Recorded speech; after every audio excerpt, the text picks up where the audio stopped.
melabur saham versus berniaga. Mana satu pilihan anda? Alright, so saya nak share dengan anda, quick sharing sahaja. Apakah perbezaan antara melabur saham dan berniaga? Okay, so dekat Malaysia ni agak popular lah orang nak berniaga kan. Belajar berniaga, belajar nak jadi usahawan, nak jadi jutawan, nak berjaya. Okay, dan tak dinafikan berniaga ni adalah satu aktiviti ataupun satu usaha yang bagus ya. Sebab Nabi Muhammad SAW juga adalah seorang peniaga, trader jadi berniaga. Okay, jadi siapa yang berniaga ni sebenarnya mengikut sunnah Nabi Muhammad SAW. Okay, jadi dekat Malaysia ni kebanyakan orang dia punya mindset selepas kita dijajah oleh penjajah.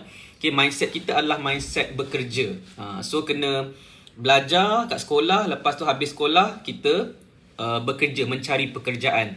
Okay, jadi majoriti adalah orang yang bekerja. Okay, dan tak ramai orang ada mindset berniaga. Okay, sehinggalah dekat Malaysia ni ada ramai orang yang membuat sharing tentang perniagaan online, marketing dan sebagainya.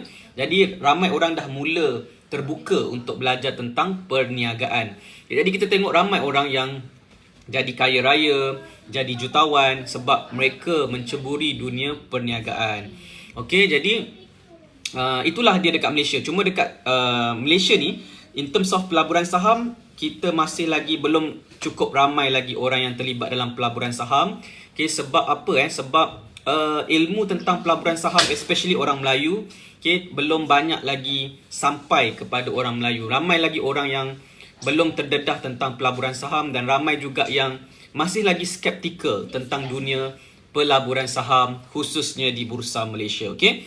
Tetapi pelaburan ni dan juga perniagaan ni dia sebenarnya lebih kurang sama. Dia ada mindset. Orang yang melabur saham dan juga orang yang berniaga sebenarnya mempunyai mindset yang sama, iaitu dalam berniaga dan juga melabur saham kita boleh membuat keuntungan. Okay, berniaga boleh buat untung, melabur saham boleh buat untung. Berniaga boleh mengalami kerugian, melabur saham juga boleh mengalami kerugian. Okay, dan itu adalah mindset yang perlu diterima sebagai seorang peniaga, business person dan juga seorang pelabur saham. Okay, but the problem adalah dekat Malaysia macam saya katakan tadi, kebanyakan orang adalah bermula dengan bekerja. Okay, jadi bila bekerja ni kita ada mindset bekerja. Mindset pekerja ni apa? Mindset pekerja ni adalah orang akan bekerja, dia bekerja setiap hari dan dia expect akan dapat gaji pada akhir bulan. Pada akhir bulan, contoh gaji dia RM3,000 contoh. Jadi dia expect dia kerja sebulan, dia akan dapat gaji tersebut yang mengikut kontrak dia lah. Kalau dia dapat gaji RM3,000, dia akan dapat pada akhir bulan, pada sekian hari bulan. Jadi dia dah condition dia punya mind untuk dapat gaji setiap bulan. Jadi bila dapat gaji bulan ni, bulan depan akan dapat gaji lagi. Bulan depan akan dapat gaji lagi selagi dia bekerja. Tetapi pelaburan saham dan juga perniagaan, tiada jaminan yang kita akan dapat income setiap bulan. Setiap bulan tak ada jaminan kita akan dapat income tiap-tiap bulan. Which is selalu soalan yang saya tanya, kalau kita melabur saham ni, berapa income boleh dapat setiap bulan? So kalau soalan macam tu datang daripada seseorang, saya boleh, bukan judge, tetapi saya boleh bayangkan orang ni datang daripada mindset seorang pekerja, which is dia expect income bulanan. Sebab dia dah biasa bekerja dapat gaji bulanan. Faham tak? Okay. So that's the idea tentang mindset kita lah sebagai seorang yang nak bekerja ataupun melabur saham ataupun berniaga. Soalan-soalan yang kita tanya tu sebenarnya dapat kita nampak apakah yang bermain di fikiran seseorang. Okay. Bagi seorang peniaga ataupun seorang pelabur saham, kita tak fikir tentang income bulanan. Kita fikir tentang apa yang kita boleh buat untuk mendapatkan keuntungan dan sekiranya mengalami kerugian, macam mana kita nak handle kerugian tersebut. Mindset dia adalah berbeza antara orang yang bekerja dengan orang yang melabur dengan berniaga. So melabur dengan berniaga ni dia punya mindset lebih kurang sama lah, sebab faham ada untung boleh rugi juga. So that's the idea. The first thing yang saya nak sampaikan tentang mindset terlebih dahulu.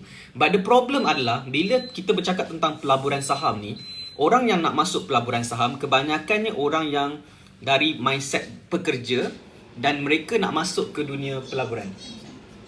Nah. Okay. Masuk ke dalam dunia pelaburan saham itu. Siap-siap semua. Okay.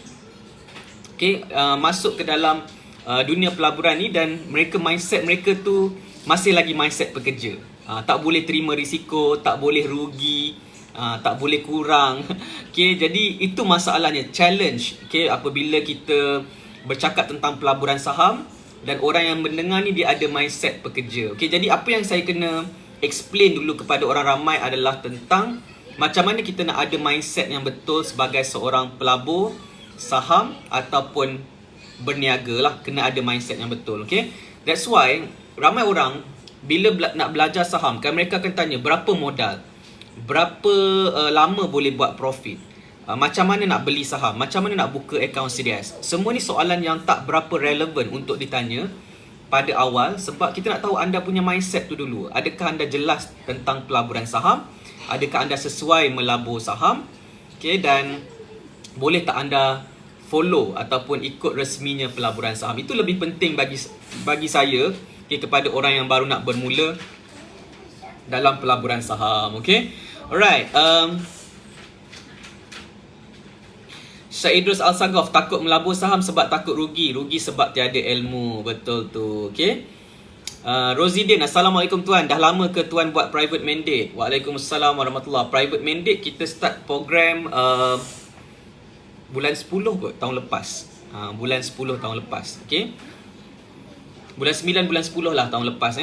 Okay. Saiful Jasman, dua-dua best coach. Masyuk. Ya, betul tu. Okay, kalau menjadi kalau kita buat bisnes menjadi, kalau kita buat pelaburan saham menjadi, dua-dua masuk.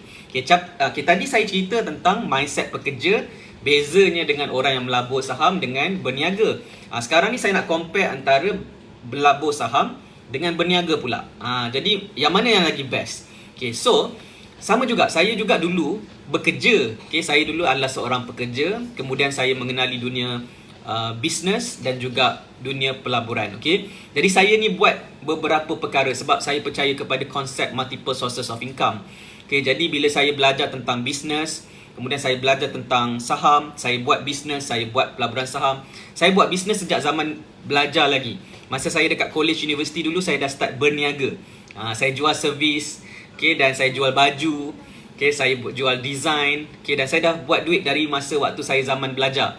Okay, jadi saya dah adalah berniaga ni pada waktu-waktu saya muda sampai sekarang. Dan pelaburan saham juga saya buat. Okay, jadi saya ada persepsi saya kepada dua-dua dunia ni, dunia melabur saham dan dunia perniagaan. Okay, jadi kalau saya boleh share dengan anda semua, bezanya melabur saham dengan berniaga ni adalah, kalau kita melabur saham, kita dalam dunia kita sendiri, kita make our own decision, okay, yang tak melibatkan orang lain. Maksudnya bila kita beli saham, okay, jadi kita boleh buat keputusan kita sendiri, nak beli saham apa, nak beli pada harga berapa, nak jual bila. Kita yang decide, okay, tanpa melibatkan orang lain. Tak perlu orang lain punya pandangan ke apa ke, kita boleh buat sendiri. Bila kita ada akaun CDS, kita boleh buat keputusan kita sendiri. Okay. Tapi kalau kita berniaga pula, of course kita bermula dengan seorang-seorang. Okay, saya bermula dengan solopreneur. Okay, lepas tu bila saya nak grow dalam bisnes ni, sebab saya ni terhad, kita punya masa terhad, kita punya tangan dan kaki kita terhad, kan? Jadi kita perlukan team untuk support kita punya business grow. Okay, jadi bila kita nak kena hire orang, okay, nak kena hire team dalam business, kita kena bayar gaji, salary. Salary ni kita kena bayar tiap-tiap bulan. Okay, dan salary ni kita bukan boleh buat suka-suka hati. Dia ada akta yang kita kena follow, akta buruh kalau tak silap saya akta buruh. Okay, yang kita kena ikut lah dia punya peraturan. Dalam perniagaan ni ada banyak akta yang kita kena ikut. Kita kena bayar EPF, kena carum EPF, kena carum SOKSO, kena carum SIP. Kita kena bayar tax kepada government tiap-tiap bulan. Kita kena bayar SST. Jadi dia punya cost dia untuk menjalankan bisnes yang proper, dia punya cost adalah sangat-sangat tinggi. Okay, tapi kalau melabur saham, kita dalam dunia kita sendiri dan kita tidak ada cost yang besar. Okay, melabur saham ni cost untuk buka akaun CDS hanyalah RM10 sahaja. Sekali je kita buka akaun CDS, kita dah boleh gunakan akaun CDS tu sampai bila-bila. Tak ada orang kata macam monthly payment, tak ada.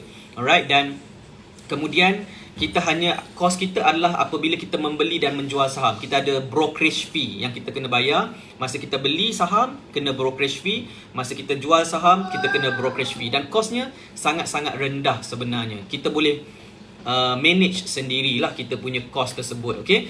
Dan kalau saya boleh katakan melabur saham ni lebih santai, sebab kita boleh lakukannya sendiri, okay, di hujung jari menggunakan smartphone. Kalau kita berniaga ni banyak benda kita kena fikir. Dulu ramai orang fikir kan, kalau bisnes, nak buat bisnes kena ada produk, lepas tu kita buat marketing, lepas tu kita buat sales, lepas tu kita repeat je proses tersebut. Tapi bila saya dah berada dalam perniagaan, dah berbisnes kan, sebenarnya bisnes bukan just buat duit. Business is about managing, about management of product, services, management of money, management of staff, okay, dan macam-macam benda dalam bisnes ni. Bisnes ni adalah satu dunia yang lebih kompleks, yang kita kena fikir macam-macam benda. Belum kira lagi kalau ada masalah dalam bisnes. Contoh produk kita ada masalah ke, ataupun kita punya kena tipu ke dengan supplier ke, ataupun kita kena ada masalah konflik dengan customer ke. Ini semua adalah isu-isu dalam bisnes yang kita kena handle. Dan ianya sangat memeningkan kepala, okay, bila berlaku masalah dalam sesuatu bisnes. Okay? So itu adalah perkara lah yang kita kena consider apabila kita nak bandingkan antara bisnes dan juga pelaburan saham. Okay? Tapi kalau kita nak cerita tentang pelaburan saham pula, ada tak pening dia? Pelaburan saham tu ada pening dia juga apabila kita mengalami kerugian lah. Contohnya kita melabur dan kita mengalami kerugian. Okay? Tapi normal lah, bisnes pun ada masa mengalami kerugian. Kita buat bisnes, kita mengalami kerugian, produk kita tak dapat nak jual dan sebagainya pun boleh mengalami kerugian. Tapi dalam saham, bila kita mengalami kerugian, kebanyakan orang, okay, bila mengalami kerugian dalam saham, dia jadi stres sangat-sangat. Dia jadi stres sangat-sangat sampai dia tak boleh nak function. Tapi semua tu adalah on paper sahaja. So based on pengalaman saya dalam saham ni, disebabkan stres melabur saham ni jadi satu isu, masalah kepada orang yang melabur. Dan saya fikir macam mana nak bantu orang supaya melabur saham dalam keadaan yang lebih tenang. Ada tak cara, jalan di mana kita belajar saham supaya kita buat pelaburan saham ni tanpa kita terlalu stres melakukan pelaburan saham? Akhirnya saya jumpa jalan dia, iaitu kita kena ada trading plan sebelum kita membeli sesuatu saham.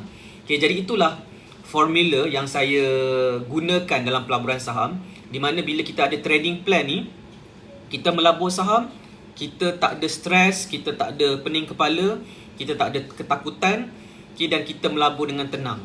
Okay, so itu adalah ilmu yang ada dalam pelaburan saham ni yang saya nampak bila kita lakukan pelaburan saham dengan betul. Okay, dia boleh menjadi satu keseronokan pula. Okay, apatah lagi kalau kita berjaya menjana keuntungan melalui pelaburan saham yang kita lakukan. Okay, jadi itulah antara sedikit sebanyak tentang perbezaan antara melabur saham dan juga berniaga. Okay, but after all, apa yang saya boleh kongsikan kepada anda adalah bila kita nak melabur saham, kita nak berniaga ke, apa sahaja benda yang kita nak buat, kita kena ada ilmu. Sebab tanpa ilmu, kita akan buat dalam keadaan yang tak betul. Jalan yang kita lalui itu tak betul. Okay? Lepas tu kita kena ada mindset yang betul. Untuk melabur ke, nak berniaga ke, kena ada mindset yang betul. Kalau kita tak ada mindset yang betul, sebab itulah kita akan rasa susah, kita akan rasa struggle, kita akan rasa berat dan sebagainya lah. Okay, jadi mindset ni sebenarnya memainkan peranan yang sangat penting. Nanti insyaAllah dalam sesi live yang akan datang, saya akan share dengan anda tentang apakah mindset yang anda perlu ada, yang perlu anda gunakan, okay, untuk menjadi seorang pelabur dan trader saham yang berjaya di Bursa Malaysia. Ada siapa-siapa nak belajar tak? Kalau nak belajar, komen nak dekat ruangan komen. Nanti saya akan plan session live, okay, saya kongsi tentang mindset. Apa mindset yang betul, okay, kalau kita nak berjaya sebagai seorang pelabur dan trader saham di Bursa Malaysia. Okay, komen nak dekat ruangan komen. Kalau tak ada orang komen nak, saya tak buatlah live cerita pasal topik-topik lain lah. Boleh ke boleh? Okay, alright. Emas ikhtiar. Dah lama tak nampak emas ikhtiar. Saham high risk, high return. Betul. Saham high risk, high return betul juga. Dia risikonya besar dan returnnya besar. Tetapi yang bestnya adalah kita boleh kawal risiko tersebut. Kita yang set risiko tu berapa banyak yang kita nak ambil. Okay, so kalau kita nak risiko tu rendah, kita bermain dengan risiko yang rendah. Kalau kita nak naikkan risikonya, kita boleh decide untuk naikkan risiko tersebut. So, yang bestnya tentang pelaburan saham, kita yang decide. Kita nak ambil risiko berapa banyak dan kita nak buat profit berapa banyak. Okay, semua tu kita boleh manage sendiri. Okay?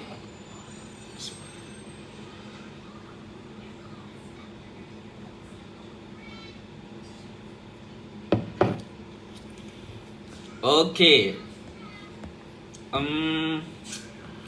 Muhammad Khairi nak, Emas Ikhtiar nak, Captain Suhaimi nak, Zalifah Hamid nak, Ali Basri nak, Damia Halim nak, Melson Adex nak tuan, Zarul Azril nak. Okay, ramai yang nak ni. Nanti insyaAllah ada masa nanti saya akan share dengan anda tentang mindset. Okay, dalam live saya ni saya buat secara santai.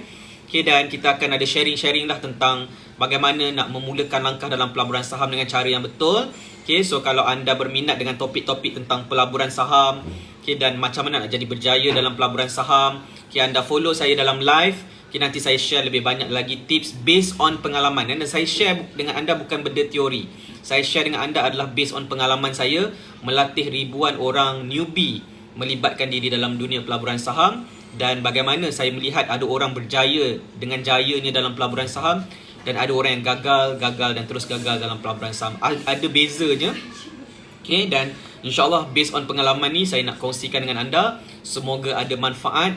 Okay, dan anda dapat menceburi dunia pelaburan saham dengan lebih baik lagi pada tahun 2022 ni. Okay, alright, so saya rasa setakat ini sahaja live saya. Dah pukul 11.06. Okay, so saya nak check out dah ni. Ada urusan lain pula, nak pergi makan, nak pergi spend time dengan family. Alright, jadi saya ucapkan terima kasih sekali lagi kepada anda yang follow live saya pada hari ini. Okay, dan kepada anda yang bertanya, ada tak saya buat kelas saham ke? Ada tak saya buat sesi perkongsian berkaitan dengan ilmu saham? Tengok ni. Jangan. Enter frame ni. Okay. Okay. Nak duduk? Okay, mari sini sekejap. Okay. Okay. Alright, so siapa yang nak belajar saham, saya just nak maklumkan yang saya ada buat program belajar saham secara online. Okay, dan sesi tersebut adalah sesi percuma sahaja. Sesi percuma, which is saya buat program namanya adalah Newbie Saham Mastery Online. Okay, jadi kalau anda berminat nak belajar, anda newbie, zero knowledge, tapi berminat nak memulakan langkah dalam pelaburan saham, saya sarankan anda join dulu Newbie Saham Mastery Online. Okay, insyaAllah pada bulan Februari ni kita ada 3 sesi. Kita ada pada 16 Februari, 19 Februari dan 27 Februari. Ada 3 session dan anda boleh pilih tarikh yang anda sesuai, dan nanti kita akan jumpa dalam Newbie Saham Mastery Online untuk belajar bagaimana nak memulakan langkah dalam pelaburan saham di Bursa Malaysia secara live dalam Zoom session bersama dengan saya. InsyaAllah saya kongsikan dengan anda apakah step by step yang anda perlu buat, okay, untuk mulakan langkah dalam pelaburan saham. Okay, alright, so setakat ini sahaja untuk sesi live pada pagi ini. Terima kasih kerana menonton. InsyaAllah ada masa kelapangan saya live lagi. Okay, dan hopefully anda semua ceria-ceria selalu di mana sahaja anda berada. Okay, so kita jumpa lagi. Assalamualaikum warahmatullahi taala wabarakatuh, dan salam hormat. Saya Nizam Malik dari Saham Mastery. You are TNM, you are the next millionaire. Take care.